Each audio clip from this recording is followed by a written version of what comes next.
ఎంత మంది నిన్ను మోసం చేసినా, నీ పక్కనున్నోడే నడి నీళ్లలో నీ గొంతు కోసినా కూడా ఓర్చుకో. నీ రక్త సంబంధులే నిన్ను చూసి అసూయపడుతున్నా ఓర్చుకో.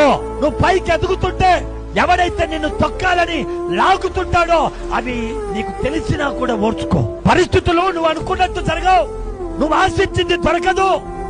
నువ్వు ఒకటి అనుకుంటే ఇంకొకటి జరుగుతుంది నీ జీవితంలో. ఎన్నున్నా ఏం జరిగినా ఓర్చుకో. ఓర్చుకోవడం నేర్చుకో. ఓర్చుకొని దేవునికి ప్రార్థన చేయి. నీకు ఒక టైం వస్తుంది. ఆ టైం వచ్చినప్పుడు బొమ్మ తిరిగి పడుతుంది. అంతే, బొమ్మ తిరిగి పడాలి.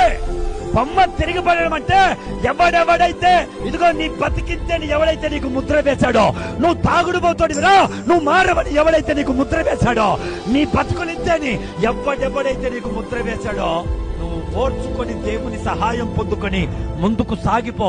ఒకరోజు నీ బొమ్మను దేవుడు తిప్పి కొడతాడు. ఎంత మంది అయితే నిన్ను మాట్లాడారో వాళ్ళ కళ్ళ ముందరే దేవుడు నిన్ను హెచ్చించడం ప్రారంభిస్తాడు.